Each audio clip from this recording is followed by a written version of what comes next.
Hello, I am Shushai Adane, Kjetil Tronvoll, a professor of peace and conflict who studied the conflict dynamics in the Horn of Africa for the last 3 decades, is my guest on Skype today.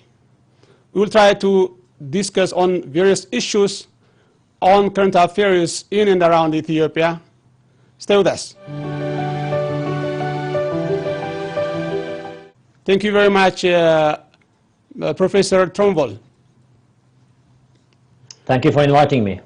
Just to start with, how do you describe the current situation in contemporary Ethiopia? I think Ethiopia today, as we have seen the developments over the last recent months or even a year, is at the crossroads, a very disturbing crossroads where we see low-level conflicts or clashes occurring more or less in every region of the country.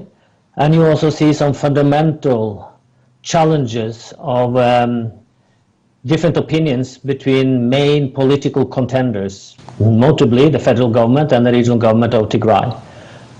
So in many ways, Ethiopia is at a fundamental crossroads, maybe akin to what we saw in 1991 for that matter, where the state and the understanding of the state itself, how it should be organized, how the country should move forward, is challenged. How did you see the statement issued by the government of Tigray Regional State Office of the President, I think a week and plus days back?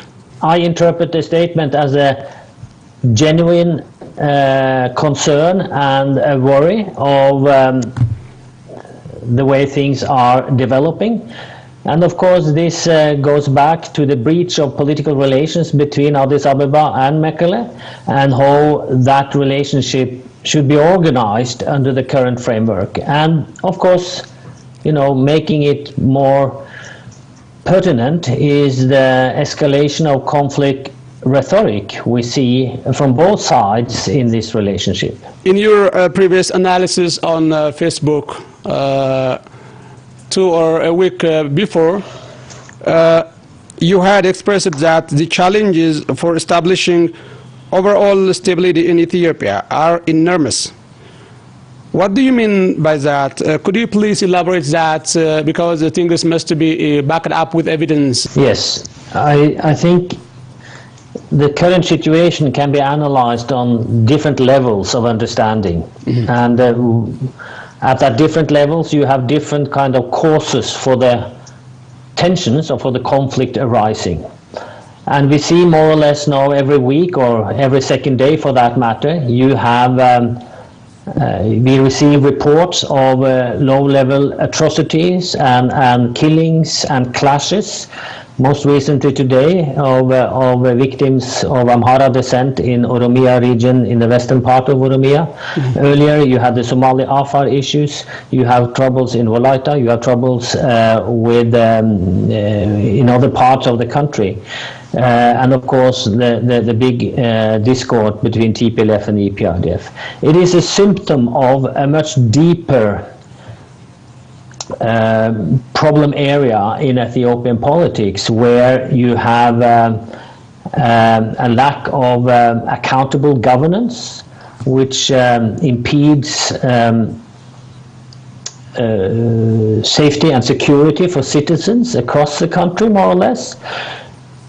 You have a very weakened social contract between the citizens and the state, be that regional states or the federal state, where citizens doesn't trust the authorities or the state as they should be in order to create a concerted effort for peace and development.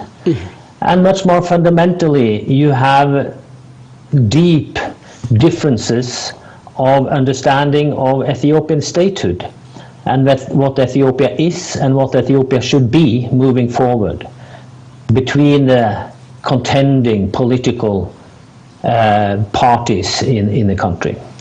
And all these are overlapping and feeding each other in different ways, these 3 fundamental challenges, which make it then a huge task for the federal government and for regional authorities to stabilize the country and to come to an agreement on how to ensure peace and stability first and foremost, and then a common understanding on how to develop the country further. But do you think the disagreement and the misunderstanding is only between TPLF and PP or Prosperity Party? Because many commentators across the globe have such an attention. No, certainly not. The TPLF and PP discord is the overarching kind of key focus area we give attention to now because of the very pertinent crisis arising from that. But you have a lot of other both political actors, but also, you know, constituencies which are equal stakeholder to these processes and which have an equal interest in Ethiopia being peaceful or moving towards a political direction they would argue.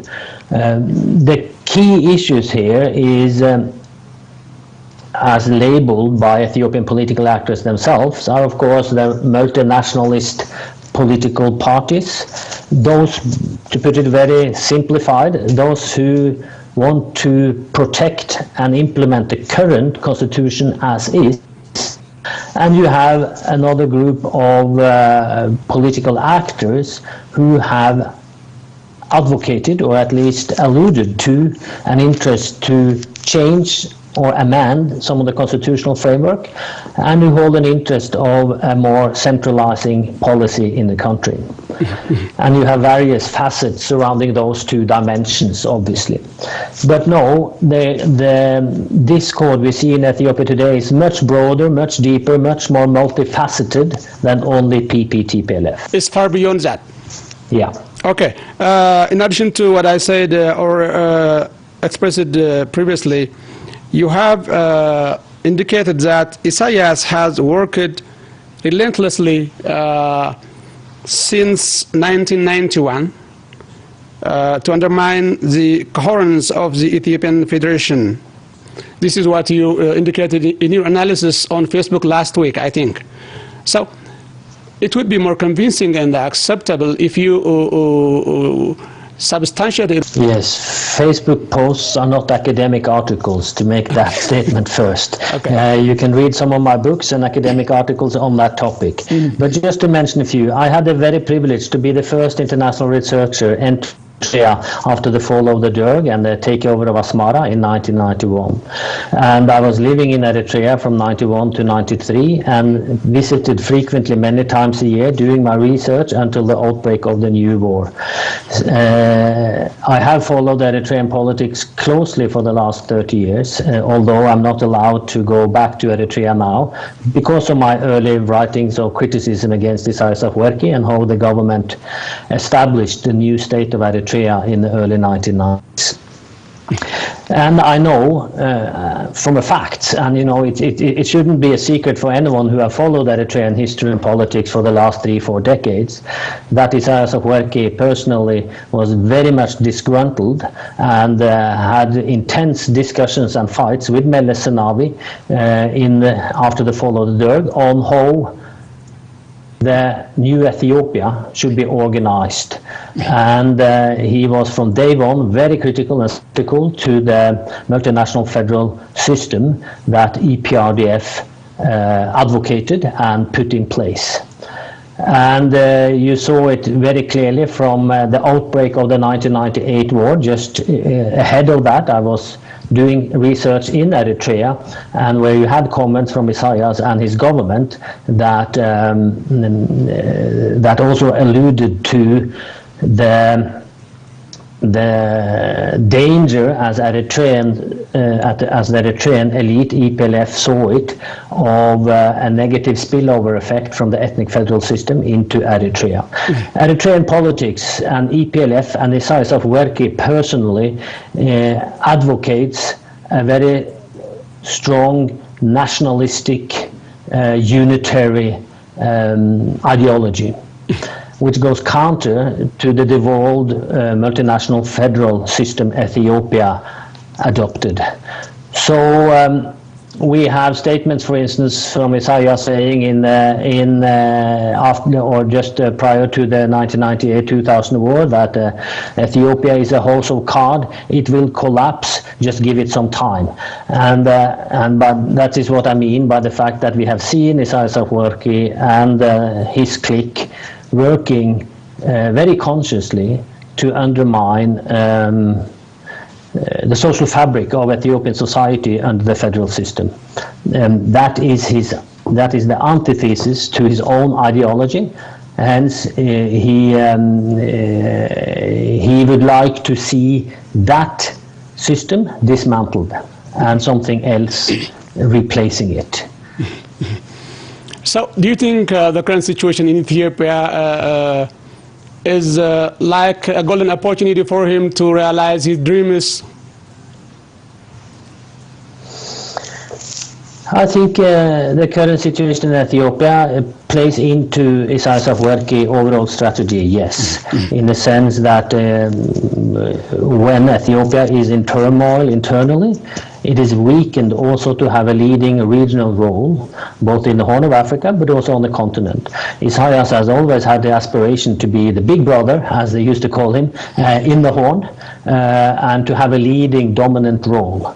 And it is remarkable to see how he has managed to reposition himself over the last 2.5 years, after then signing the peace declaration with Abiy Ahmed in 2018.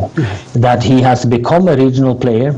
He has become a person again, which is kind of untouchable, because many of the internationals don't dare to criticize Isaias and the internal dire human rights situation in Eritrea, in fear of jeopardizing the so-called peace process implementation between Eritrea and Ethiopia.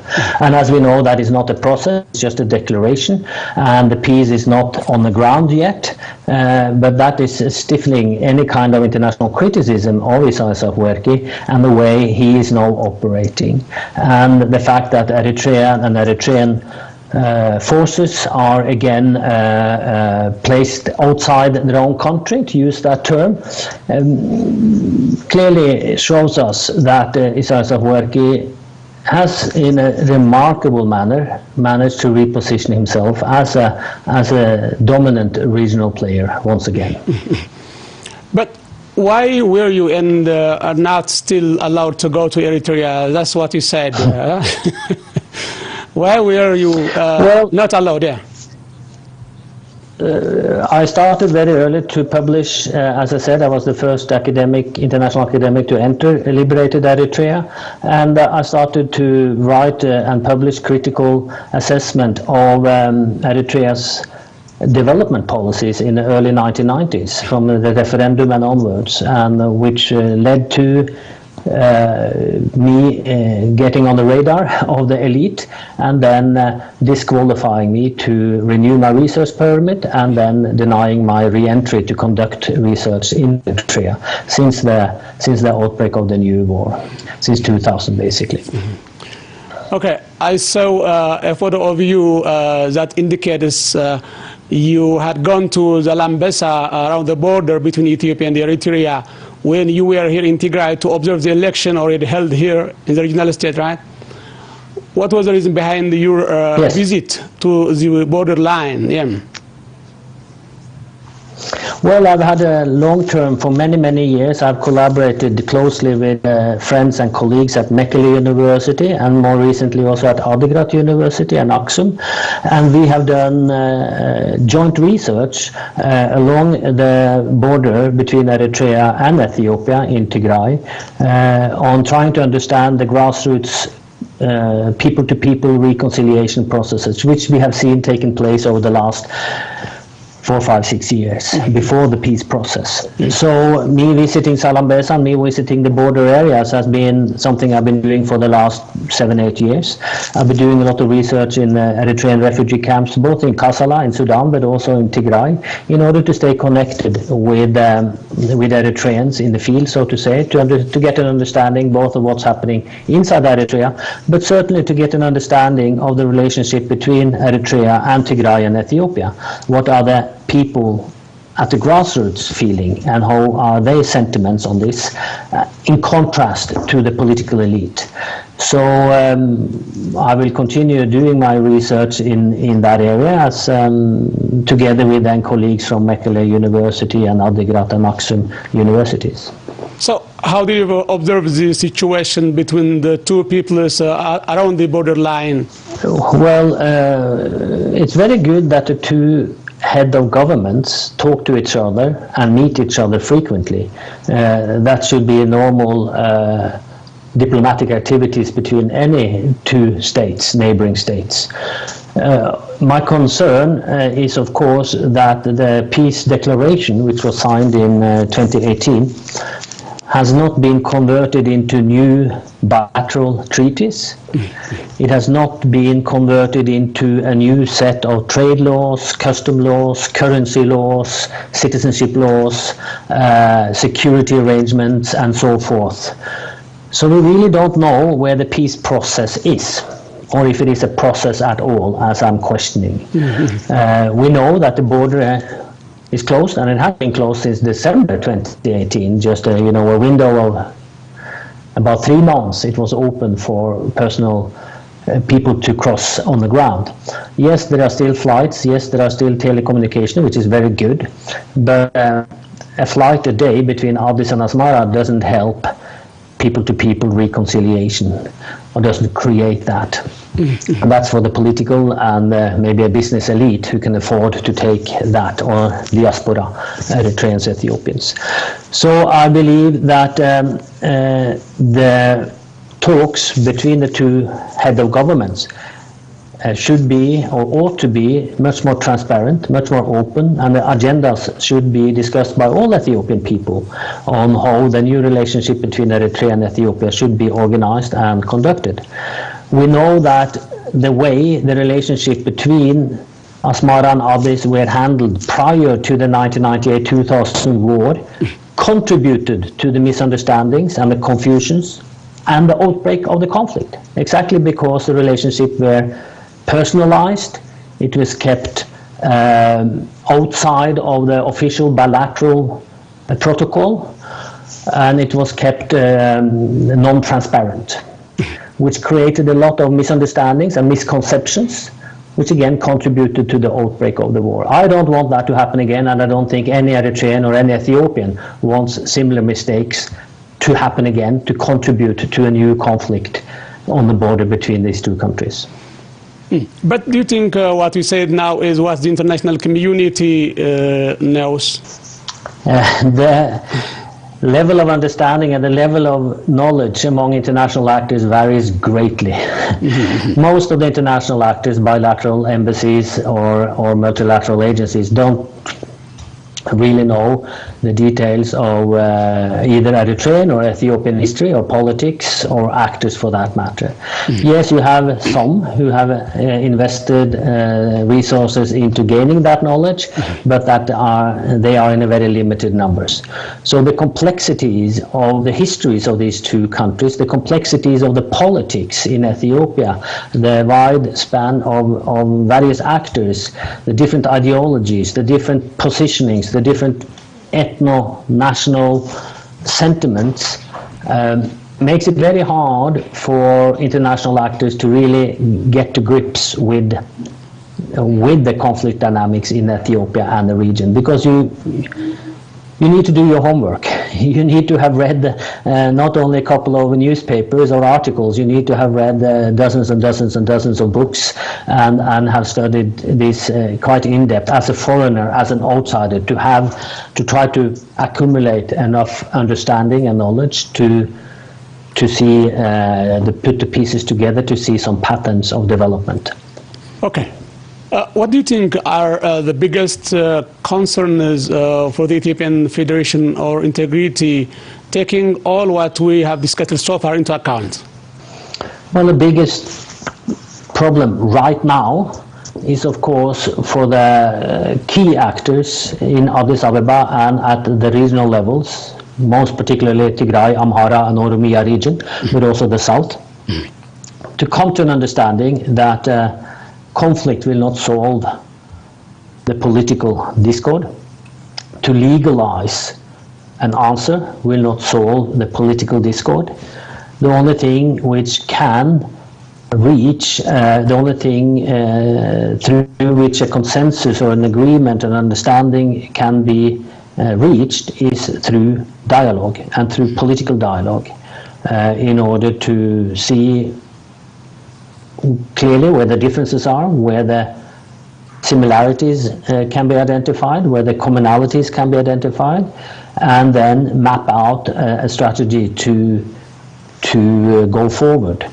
As long as the conflicting parties do not talk to each other, that is of course impossible. So hopefully that kind of lack of dialogue will be breached, and you can we can move forward through discussions and not through confrontations. This is how you described it in your previous analysis, as I told you. The additional concern, if also, of course, the general fragile political context in Ethiopia, in addition to the Tigray federal government dispute with the OLA insurgency in Wolaga and a general dire human rights situation in Oromia regional state, the violence in Benishangul Gumuz and the Somali regional state, the precarious situation of many Amharas living outside of Amhara regional state, the Walaita issue in South nations nationalities and the People's Regional State, the unresolved status of Addis Ababa, and so on and so forth. I would be very happy if you could say something with regard to what I mentioned now. And that's just the tip of the iceberg. Yeah. We can go on to identify more, other conflict layers, as we started to discuss, that it is a multi-layered, complex conflict dynamics in Ethiopia today, where one layer of one conflict feed into another and strengthen that one, which makes it a tremendously challenging task to start to unpack these dynamics in order to start mitigating measures and reconciliation talks. I think again, as stated earlier, that much of this is a symptom of a collapsing accountable governance structure, withering of the social contract between authorities and its citizens, and of course fundamental differences of opinion on regional statehood and federal statehood.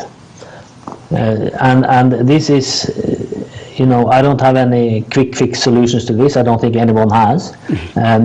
Exactly that's why we need a concerted effort by all Ethiopian actors to come together to seek a comprehensive solution to these challenges. Okay, you said the solution is political dialogue, all-inclusive political dialogue, right? But do you think there is kind of enabling environment today? No, not that we see today. No. So it is maybe naive to say that that's what is needed. But any actor, particularly any outsider, need to stress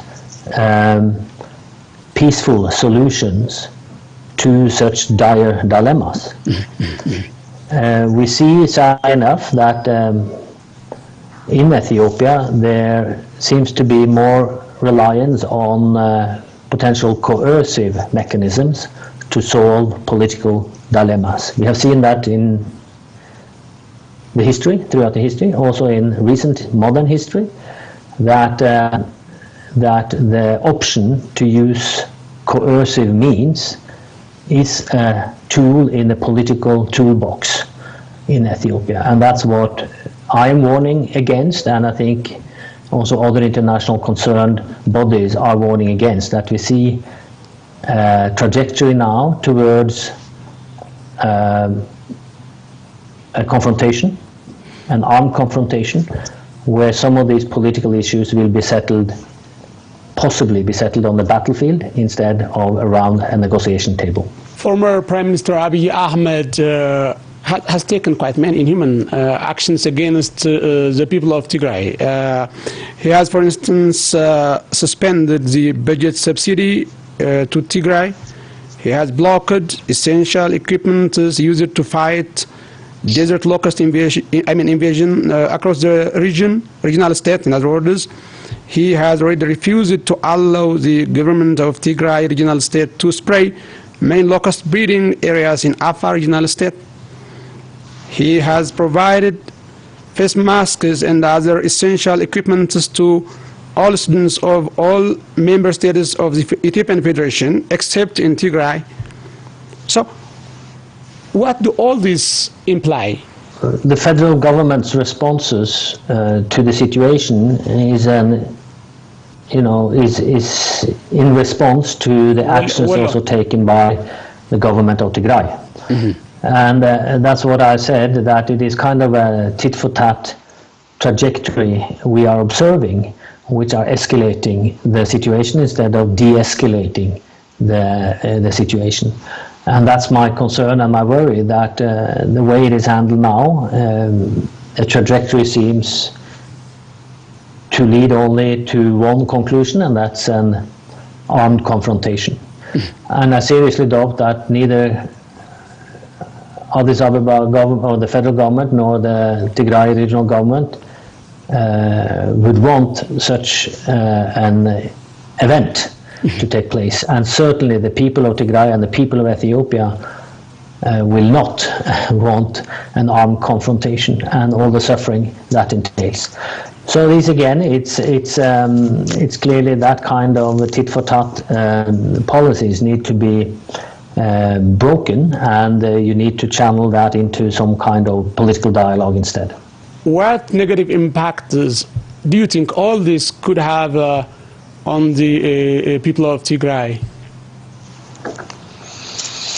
Well, you see it already, as you said, that the people of Tigray are under pressure, both from the nature, so to say, by the locust situation, but also by the political mechanisms taking place. Mm-hmm. And the people of Tigray have suffered in every generation, as far as we have historical records, so to say. Every generation have had their war or conflict, either with foreign aggressors or domestically. Mm-hmm. And that cycle of generational conflicts need to be breached for the betterment of the Tigrayan children and the youth who will be fighting it and suffering it, and of course the mothers and fathers who will be losing their sons and daughters. And I don't think anyone, any family I know in Tigray will be willing look in any way in a positive outlook towards a confrontation or a conflict. Mm-hmm. Of course, as I know, the people of Tigray, they will of course defend their collective and individual security as any other people. But that should definitely be, everyone should be working hard to avoid such a relapse back to a new war in Tigray and in Ethiopia and in the Horn of Africa region as such. But do you think the international community is aware of the seriousness of the situation in Ethiopia as compared to the seriousness, I mean? Well, I think it took a very long time before they awoke. As you know, I started to write and comment very early, late last year, early this year, about the very negative trajectories we were observing, which throughout the spring, so to say, was kind of ridiculed by certain internationals or neglected. But over the last month and a half, we have seen an increasing international attention towards the situation in Ethiopia, and just over the last couple of weeks even higher, that now finally at least the key internationals, the big players, are extremely concerned about the developments. And I'm sure many of them are working hard to try to assist and alleviate the current trajectory towards conflict. What far-reaching repercussion do you think the situation in Ethiopia could have in the Horn of Africa in particular, and for the African continent in general? Well, what we see, as I said, the Ethiopian governance structures of today are quite fragile. And if you will have a major armed confrontation between the federal government and the regional government state, Tigray, it will also most likely pull other regional states, other communities in Ethiopia into that conflict as allies or as adversaries. But Ethiopia used to be looked upon as the anchor state of stability in the Horn of Africa, because all the countries surrounding Ethiopia, be that Somalia, South Sudan, Sudan and Eritrea, and partly also Djibouti, are fragile and are in transition themselves, and have experienced long-term conflicts or political turmoil or human rights violations. So if Ethiopia relapses back to conflict, it is a danger, it's a clear danger that the whole region will gravitate towards that conflict scenario, because what we also know is that the Horn of Africa is a so-called complex security area, that domestic conflicts feed into neighboring states, and you will have a new pattern of alliances and allegiances joining the conflicts in Ethiopia. Of course, Eritrea is already kind of linked to that conflict scenario versus Tigray, but you might also see other states being pulled in to that war, which will have a devastating effect, obviously, on the whole Horn of Africa, which will again have ramification up to the Northern Africa, to the Sahel belt, and further south. So this is something which I think all international actors, all diplomats, all concerned actors should notice and take care, and need to work in unison to try to avoid such a very devastating scenario. Yesterday, an analyst, I forgot his name for the time being, indicated that war is coming. So do you think armed conflict is inevitable, taking all the scenario or the situation in Ethiopia into account? Armed conflict is never inevitable. Armed conflict are ordered by individuals, and those individuals have their own agency. So until that's why the timing now is so extreme, since we know the signals are so clear. We know the statement from Dr. Debretsion after Saturday's Central Committee meeting of TPLF. We know the statements from the federal authorities indicates, in a sense, that both sides are preparing for a conflict, for an armed conflict, and that is, of course, extremely worrying. As long as the conflict has not broken out, of course, everyone has to work to try to avoid that. This is what you mentioned in your previous analysis. This is the time for the international community to act and put pressure upon the parties to de-escalate the discord before it is too late. However, the responsibility to avert conflict rests, of course, solely with the contending parties. So what role do you think the international community can play in resolving the current crisis? We see in conflict history that to engage sufficient level of interest among internationals before a conflict breaks out is very hard, because the international community is a diverse group or network of individual actors, states or multinationals or persons for that matter, with a diverse set of interests and opinions. It is very hard to mobilize sufficient resources, sufficient interest and sufficient political pressure to bear before a conflict breaks out. That happens after you have had an active outbreak of conflict. Then the key internationals, be that UN or the other big players, are forced to put attention to the issue.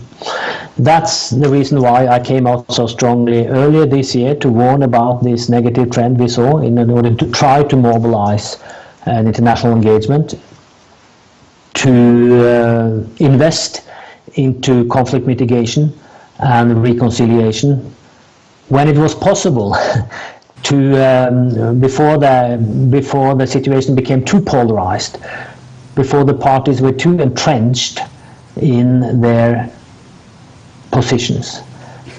Now we have come to more or less the utmost of political societal discord, and it's only a little gap left until you have an armed confrontation.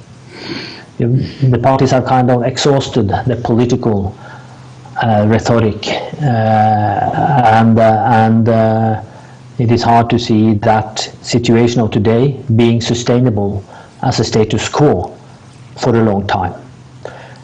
So we have a very, very narrow window of opportunity, we in the sense of an international engagement, to put pressure on both sides, on all sides, to de-escalate the rhetoric and to freeze the situation as is of now, in order to find and identify stepping stones to start a dialogue. If that is possible, you know, I'm not a betting man, so I'm not putting any money on it, but we need to try. Thank you very much, Professor Tronvoll, for your time. In case you have anything that you would like to add, let me give you one more chance. No, be it a message to the conflicting parties, to the Ethiopian government, to the international community, whatsoever it may be. Well, I think I've said that everyone has to engage in a dialogue initiative, in de-escalating the conflict rhetoric, in seeking common ground, and then channel this discord into political negotiation. That's the only thing which can create sustainable peace in Ethiopia and the region. To seek a settlement on the battlefield will only delay a sustainable peace. Thank you very much indeed once again for your time, Professor. Thank you. Thank you.